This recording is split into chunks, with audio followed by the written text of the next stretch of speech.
Yes, we got a box of pennies to hunt. That's right, it's a penny coin hunt. Stay tuned. We're going to look for key dates, semi-key dates, and varieties.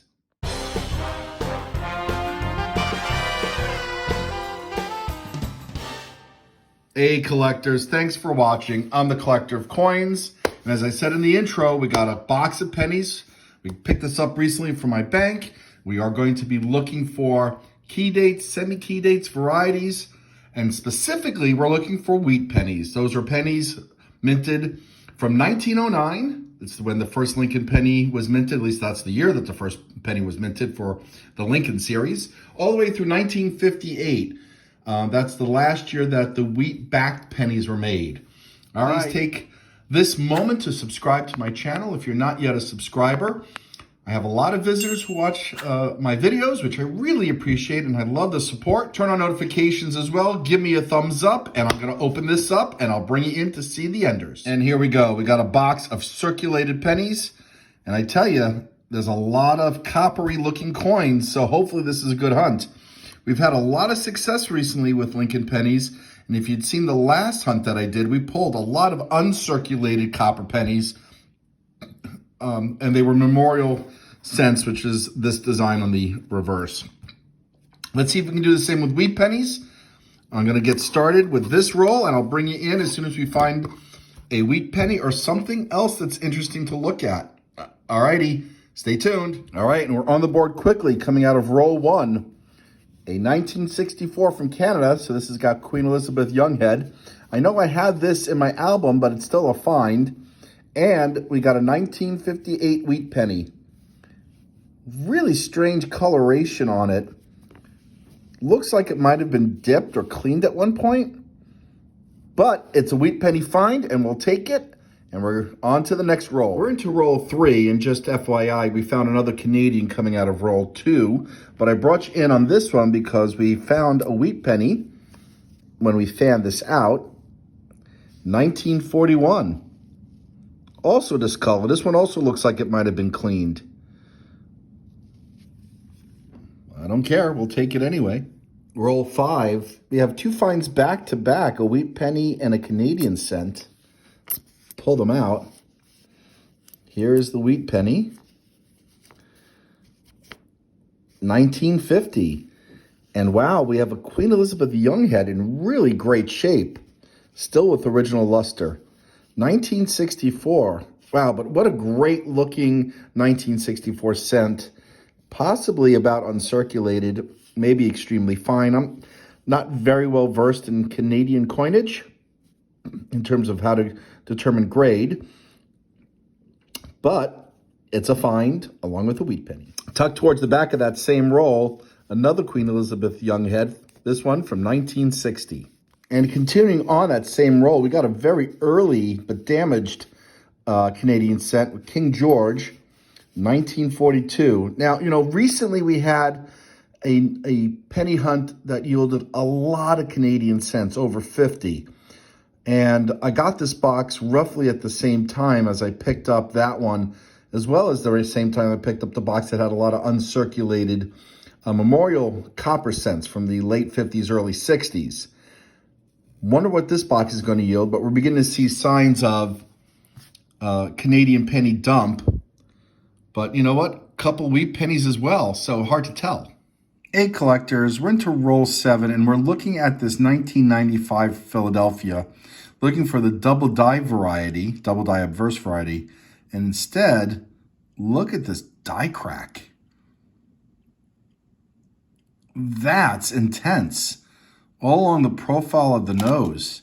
Now what was amazing is, if we take a look without the microscope, you really don't see the die crack at all.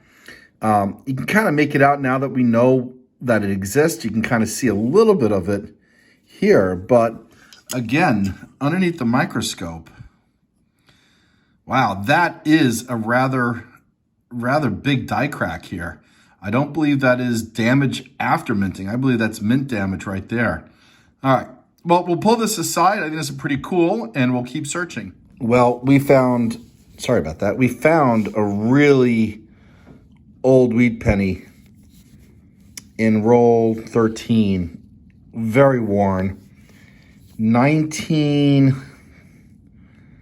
I can't tell if that's a 1 or a 2. We'll put it underneath the microscope. We'll see if we can get a date out of it. And you know, even sometimes underneath the microscope, it's even harder to get a date out of it. But we got 1-9, possibly a 2-9. Very hard to tell. Well, it's a wheat penny. It's an early one, and it's in really rough shape. We have our 5th wheat penny of the hunt coming out of roll 13, 1946, Philadelphia. Collectors, we're into roll 15, and we have another wheat penny. Looks like it might be an old one. And it is 1914. At least we have a legible year, making this the oldest discernible penny of the hunt. Still very curious if this one is actually older. I actually think this might be, on this angle, 1927 or 29. So we're going to treat this 1914 as the oldest of the hunt. Well, we have a very damaged 1957 Philadelphia wheat penny. Wow, look at that. Just absolutely trashed. This comes out of roll 20. We have another wheat penny. This one comes out of roll 25, and it's 1956 from Denver. It's actually pretty nice looking with the exception of some dirt on the back. But I also have to confess I've been keeping a secret from you guys. Yep, we found a total of 12 Canadian cents. I have not brought you in each time because I figured I'd show you at certain milestones. But yep, 12 Canadian cents. What is that? 8 wheat pennies. All right, well, we got half a box left. Fingers crossed. Okay, well, we have our 9th wheat penny of the hunt coming out of roll, I believe that is 31. And this one's 1957 Denver. Well, roll 40 gives us 2 more wheat pennies. 1945 Philadelphia and a 1949 Philadelphia. That gives us 11 wheat pennies in the hunt compared to, I think, 18 Canadians. We got 10 more rolls to go. Correction, 21 Canadians. Roll 46 gives us another wheat penny find. This one's from 1926. It's in decent shape at that. All right. Hey, collectors, look at what came out of roll 49. 1950, but look at this 1954. It is stunning. Wow. Gorgeous. Absolutely gorgeous. And we have 2 more wheat pennies coming out of the last roll of the hunt. So out of roll 50, we got a 1955 from Philadelphia and a 1956 from Denver. We'll put these both underneath the microscope to see if there's anything interesting going on, and then we'll do a wrap-up. So keep watching. We got a lot of coins to catch up on. Well, here's that 1955, and of course, most of you, if you're a coin collector, know that the 1955 Lincoln cent has a major double die variety on the obverse, most notable on the date itself. Clearly, that one is not a double die, but we always look anyway, just in case they're interesting die varieties that we can find that do exist for the 1955. And then we'll put the 1956 underneath the microscope as well. Look for anything funky going on with the mint mark, like an D over D mint mark or anything of that nature. And no, we're not seeing anything. Just basic die wear. All right, well, we'll do a wrap up, like I said.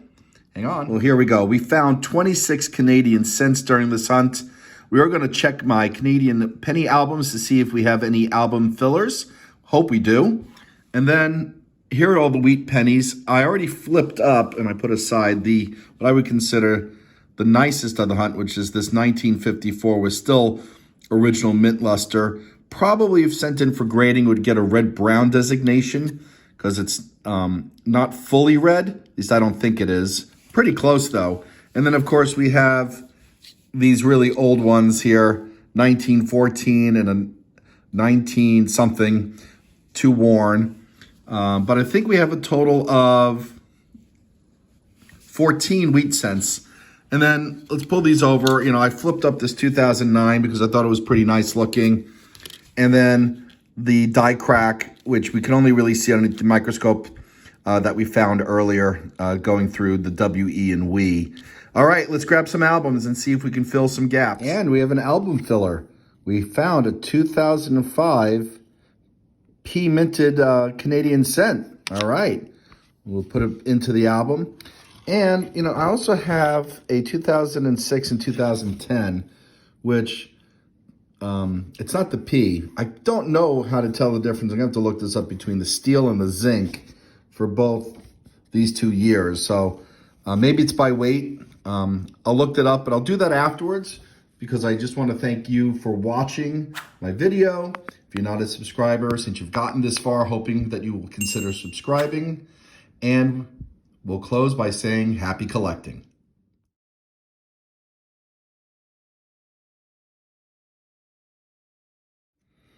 Magnet will help tell the difference. And I put a magnet to these, and these are not steel.